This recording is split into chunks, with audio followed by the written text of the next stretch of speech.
नमस्कार दोस्तों, property expert के इस नए वीडियो में आप सभी का स्वागत है।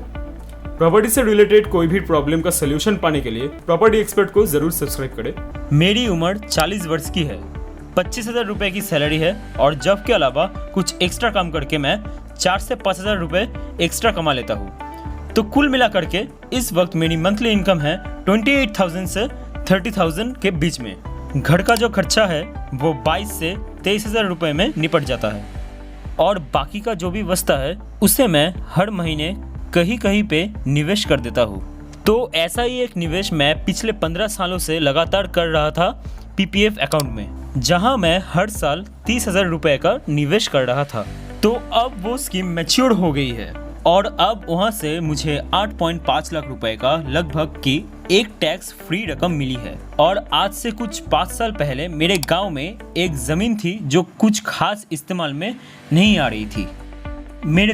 मैंने उस ज़मीन को बेचा था, वहाँ से मुझे कुछ 5 लाख रुपए की रकम मिली थी, जिससे मैंने पोस्ट ऑफिस के एनएससी में और बैंक के फिक्स डिपॉजिट में और कुछ बैंक के म्यूचुअल फंड्स में निवेश कर दिए थे। तो आज 5 साल बाद मैंने वहाँ से भी पैसा निकाल लिया है, तो वो कुछ 6.5 लाख के बराबर की एक रकम है। तो मेरे पास आज की डेट में कुल मिला करके 15 लाख रुपए का एक लमसम अमाउंट पड़ा हुआ है। अब सोच रहा हूँ इसे निवेश कहाँ करूँ, तो सोच रहा हूँ अपना एक घर खरीद लूँ, क्योंकि बहुत ही लंबे वक्त से मैं अपनी परिवार के साथ एक किराए के मकान पे रह रहा हूँ।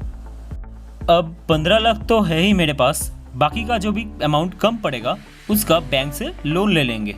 लेकिन मैं ज़्यादा भी लोन नहीं लेना चाहता, मैं उतना ही लोन लेना चाहता हूँ जिसमें मेरा मैक्सिमम जो किस्त का अमाउंट हो वो 12 থেকে 13,000 तक हो। मैं इतना ही अफोर्ड कर सकता हूँ, उससे ज़्यादा किस्त मैं अफोर्ड नहीं कर सकता। पैसों का इंतज़ाम तो हो ही जाएगा, पर अब ये समस्या है कि मैं फ्लैट खरीदूँ या प्लॉट खरीदूँ।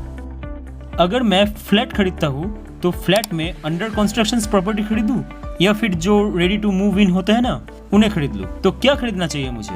अब आप ये सोच रहे होंगे कि मैंने आपको ये कहानी क्यों सुनाई। दरअसल इस कहानी को सुनाने का मेरा मुख्य रूप से 3 उद्देश्य था।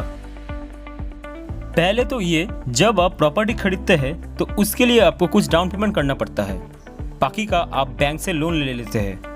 तो वो जो आप डाउन पेमेंट करते हैं उसके लिए जो रकम की ज़रूरत होती है उस रकम को आप कहाँ से जुटा सकते हैं। तो जैसे इस कहानी के अंदर में ये बहुत लंबे वक्त से जो व्यक्ति है वो निवेश कर रहे थे, फिर वहाँ से जो रकम मिली वो उन्होंने प्रॉपर्टी के डाउन पेमेंट के लिए इस्तेमाल कर ली। फिर उनके पास एक संपत्ति भी थी गाँव में जो किसी काम की नहीं थी, जो किसी इस्तेमाल में नहीं आ पा रही थी, तो उन्होंने उसको भी बेच के वहां से पैसा निकाल के उसे भी डाउन पेमेंट के लिए इस्तेमाल किया। फिर दूसरा उद्देश्य यह है इस कहानी को सुनाने का कि आपको डाउन पेमेंट के लिए कभी भी किसी से लोन नहीं लेना। वो पैसा आपको खुद जमा करना है, चाहे आपको कितने भी वक्त लगे। जैसे इस कहानी में वो 15 सालों से अपने पैसे को बचाकर निवेश कर रहे थे, तब जाके उन्होंने डाउन पेमेंट के लिए रकम जुटाई है। और तीसरा उद्देश्य यह है कि जब आप प्रॉपर्टी खरीदते हैं उसके लिए आपको लोन लेना पड़ता है, तो उस लोन के अमाउंट का चुनाव भी जरा सोच समझ के करिए। जैसे इस कहानी के अंदर में उन्होंने ये कहा कि वो बहुत ज्यादा लोन नहीं भर सकते हैं, मैक्सिमम वो कितना लोन भर सकते हैं 12-13,000 के लगभग में। तो आपको भी ये चुनाव बहुत सोच समझ के करना पड़ेगा। खैर, अब अपने प्रॉपर्टी खरीदने का मन बना ही लिया है, आपके पास एक लमसम अमाउंट इकट्ठा है इस वक्त और आप इस बात को लेके कंफ्यूज है कि एक फ्लैट खरीदे या प्लॉट खरीदे। तो आप इस वीडियो के अंदर में आपका जो ये कंफ्यूजन है वो दूर हो जाएगी। इसके साथ ही आपको कुछ ऐसी भी बातें बताऊंगा जिन बातों को अक्सर लोग अपना खरीदने से पहले इग्नोर कर देते हैं। और होता क्या है कि घर तो खरीदते हैं वो मन के शांति के लिए, लेकिन जीवन में अशांति आ जाती है। तो अब इस वीडियो को अंत तक जरूर देखिए। अगर आपको ये वीडियो की जानकारी अच्छी लग रही हो तो प्लीज़ हमारे चैनल को सब्सक्राइब करना ना भूलें और नीचे दिए गए लाल बटन को जल्दी से जल्दी दबा के हमारे चैनल को सब्सक्राइब कर ले। अक्सर लोग किराए के मकान में नहीं रहना चाहते हैं, वो अपने मकान में रहना चाहते हैं और इसके लिए वो किस्त भरना ज़्यादा पसंद करते हैं किराया देने से। घर आपको उस वक्त लेना चाहिए जब आपकी जिंदगी की महत्वपूर्ण और बड़े खर्चे हैं, उनमें से कम 10 से 12 साल का वक्त हो। यानी कि जो आपकी बेटी की शादी है या उनकी पढ़ाई लिखाई हायर सेकेंडरी का जो खर्चा है, अभी उन सभी बड़े बड़े खर्चों में 10 से 12 साल का टाइम हो, तब आप घर खरीद सकते हैं। इन शॉर्ट, जब आपके बच्चे बहुत छोटे हो, मतलब वो 3rd या 4th स्टैंडर्ड में पढ़ते हो, तो उस टाइम पे जो है आप घर खरीद सकते हैं। या फिर जब आपके बच्चे कमाने लग जाए और कम से कम आपको लगता है कि आप भी 5 से 10 साल कमा लेंगे, तो उस टाइम पे भी आप घर खरीद सकते हो। तो अब मैं उम्मीद करता हूँ कि आप समझ गए होंगे कि घर आपको कब खरीदना चाहिए। अब ये समझ लेते हैं कि आपको महीने की किस्त कितनी बनवानी है। देखिए, इस वक्त आपका महीने का जो भी खर्चा है, जो महीने का किराया भरते हैं, उन सबको अलग कर दीजिए। उसके बाद जो आपके घर का खर्चा है, जैसे रोज के खर्चे हैं या फिर आपने लाइफ इंश्योरेंस ले रखा है, उसका आप प्रीमियम भरते हैं या आप किसी और चीज में इन्वेस्ट करते हैं, तो सारा अमाउंट कैलकुलेट कर लीजिए।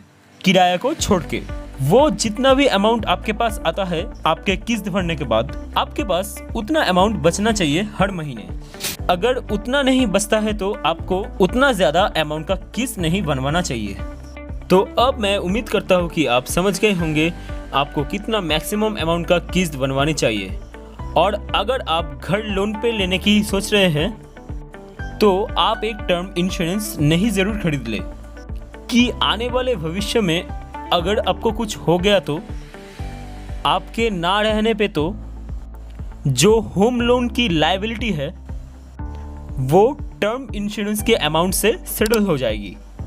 तो अगर आप टर्म इंश्योरेंस कौन सा बेहतर है, तो इसकी 2 वीडियो हमने पहले ही बना रखी है एंड उसका लिंक आपको नीचे डिस्क्रिप्शन में मिल जाएगा, तो आपको वहां से उसकी जानकारी मिल जाएगी।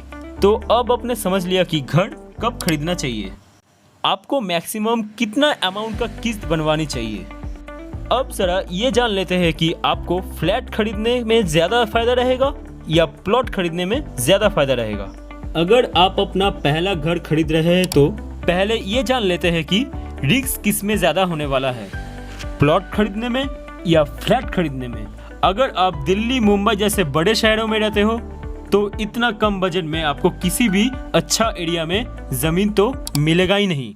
तो आपको ज़मीन लेने के लिए कई इलाके, दूर दराज के इलाके होते हैं, शहर के जहाँ पे ज़्यादा डेवलपमेंट नहीं होती, वहाँ पे आपको वहाँ पे जाना होगा। और वहाँ पर कई बार एक ही प्रॉपर्टी है ना, एक से ज़्यादा आदमी को बेच देते हैं लोग। और दूसरा ये कि अगर आप रेगुलर बेसिस पे अपने उस प्लॉट को ना देखने जाते हैं तो कुछ लोग वहाँ पे कब्जा भी कर लेते हैं। तो ये सारी समस्या जो है वहाँ पर आती है, क्योंकि ऐसे कई सारे मामले ऐसे आ चुके हैं कि सारे जो बिल्डर है उन्होंने करीब 60 से 70 हजार लोगों को टोटल कर दिया जाए सभी बिल्डर्स का, तो इतने लोगों का फ्लैट्स जो है कितने सालों से अटका के वो अंडर कंस्ट्रक्शन में है बहुत वक्त से। तो उन लोगों के साथ परेशानी ये है कि एक तो महीने की किस्त भी भरते हैं और जिस मकान पे रहते हैं उसका भी रेंट भरते हैं। तो अगर आप रेडी टू मूव इन खरीदने की सोच रहे हो तो आपको किसी तरह का कोई रिस्क नहीं है। भले आपको 2-3 लाख महंगाई पड़े तो भी कोशिश करें कि रेडी टू मूव इन वाले फ्लैट्स में जाए।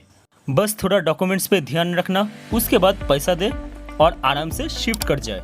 तो रिस्क के मामले में अगर देखा जाए तो फॉल्ट जो है बना बनाया है वो ज्यादा सेफ है एज कम्पेयर टू प्लॉट। अब ये जान लेते हैं कि सिक्योरिटी आपको कहाँ ज्यादा मिलने वाली है, फ्लैट में या प्लॉट के अंदर में। तो देखिए, जब भी आप इतना कम बजट में प्लॉट खरीदने के लिए जाते हैं तो आप किसी अच्छे एरिया में तो नहीं ले पाएंगे, तो आप किसी इकोनॉमिकली बैकवर्ड एरिया में ही प्लॉट खरीदने के लिए जाना होगा। अब उसमें होता क्या है ना कि आप फ्री होके कहीं घूम नहीं सकते हैं, क्योंकि माहौल वहाँ का उतना अच्छा नहीं होता। वहीं दूसरी तरफ आप किसी सोसाइटी के अंदर फ्लैट ले लेते हैं तो वहाँ हमेशा जो है सिक्योरिटी गार्ड दिन से लेकर रात तक तैनात रहते हैं, तो वहाँ पर आपको किसी तरह का कोई खतरा नहीं होता। सोसाइटी के अंदर ही आपको पार्क की सुविधा, दुकान, मंदिर, कई सारी चीजें होती है। तो आप कभी भी रात के टाइम में अगर आपका टहलने का मन हुआ तो आप फ्री होके पार्क में टहलने जा सकते हैं। अब बात कर लेते हैं रिटर्न की। देखिए, जब आदमी पहला घर खरीदता है तो वो रिटर्न के बारे में बिल्कुल भी नहीं सोचता है, लेकिन फिर भी अगर आपको मन लेता है कि आपको रिटर्न चाहिए तो कौन आपको अच्छा रिटर्न दे सकता है। ये ऑब्वियस है कि जो प्लॉट है वो हमेशा आपको ज़्यादा रिटर्न ही देंगे फ्लैट के कंपैरिजन में, और आपका रिटर्न आपकी लोकेशन पे डिपेंड करेगा कि आपको कितना ज़्यादा रिटर्न मिलने वाला है। आपके आसपास लोकेलिटी में जितनी ज़्यादा सुविधा होंगी उतना ज़्यादा आपको रिटर्न मिलेगा। तो रिटर्न के मामले में हम कहेंगे कि प्लॉट में आपको ज़्यादा रिटर्न मिलेंगे एज कम्पेयर टू फ्लैट। अब बात कर लेते हैं लोन की फैसिलिटी की। अगर आप फ्लैट लेते हो तो आपको ज़्यादा अमाउंट का लोन मिलता है और जल्दी मिलता है। वहीं दूसरी तरफ अगर आप प्लॉट खरीदते हो तो आपको कम अमाउंट का लोन मिलेगा और आपको परेशानी आएगी लोन लेने में। तो यहाँ पर भी फ्लैट ज़्यादा बेहतर है। अब बात कर लेते हैं टैक्स बेनिफिट आपको ज़्यादा किस में मिलने वाला है। अगर आप फ्लैट खरीदते हैं तो वहाँ पर आपको जल्दी टैक्स बेनिफिट मिल जाता है। वही अगर आप प्लॉट खरीदते हैं तो जब तक आपका घर बन के तैयार नहीं हो जाता है तब तक आप वहाँ टैक्स बेनिफिट क्लेम नहीं कर पाएंगे। तो कुल मिलाकर अगर देखा जाए तो फ्लैट खरीदने की ज्यादा फायदे हैं एज कम्पेयर टू प्लॉट के। तो आप अगर अपना पहला घर खरीदने की सोच रहे हैं और आपका बजट कम है तो आप फ्लैट खरीदीजिए किसी अच्छे से सोसाइटी के अंदर में। और ऐसा नहीं है कि वहाँ पर बहुत महंगा आपको मिलने वाला है। आजकल हर तरह के फ्लैट हर जगह अवेलेबल है। बाकी एक आखिरी चीज है जो है फ्लेक्सिबिलिटी। फ्लेक्सिबिलिटी जो है आपको हमेशा प्लॉट के मामले में ही मिल पाएगी, क्योंकि वहां आप जैसे चाहे वैसे घर बना सकते हैं। लेकिन फ्लैट के मामले में आपको ये फैसिलिटी नहीं मिल पाती है। वहां पर बिल्डर आपको जो बना के दे देता है आपको वही लेना पड़ता है। बस आप वहां का इंटीरियर जो है वो चेंज करवा सकते हैं। तो फ्लेक्सिबिलिटी के मामले में प्लॉट ज्यादा अच्छा है। बाकी आप जब भी प्रॉपर्टी खरीदते हैं तो कुछ बातें वहाँ पे सुनिश्चित कर ले, जैसे कि बिजली, पानी, वहाँ की सड़कें, कि ये सारी चीज़ें वहाँ पर मौजूद होनी चाहिए। और इसी के साथ ही साथ वहाँ के आसपास के लोगों से पूछताछ कर लीजिए कि वहाँ जो प्रॉपर्टी आप खरीद रहे हैं वहाँ पर किसी की तरफ विवाद तो नहीं है।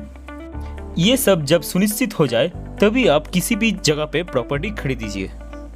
तो अब मैं उम्मीद करता हूँ कि जो कंफ्यूजन आपकी शुरुआत में हो रही थी प्लॉट खरीदना चाहिए या फ्लैट खरीदना चाहिए वो काफ़ी हद तक दूर हो चुकी होगी। फिर भी अगर कोई डाउट हो तो आप कमेंट सेक्शन में ज़रूर पूछ सकते हैं। दोस्तों, उम्मीद है ये इन्फॉर्मेशन आपके लिए हेल्पफुल साबित होगी। आज इतना ही, मिलते हैं अगली वीडियो में। तब तक के लिए अलविदा। अगर आपको ये वीडियो पसंद आई then please like, share and subscribe our channel Property Expert and be with us. Thank you. दोस्तों, उम्मीद है ये इन्फॉर्मेशन आपके लिए हेल्पफुल साबित होगी। आज इतना ही, मिलते हैं अगली वीडियो में। तब तक के लिए अलविदा। अगर आपको ये वीडियो पसंद आई then please like, share and subscribe our channel Property Expert and be with us. Thank you. If anyone wants to buy or take property on rent, then you can fill the form given below in the description. Thank you.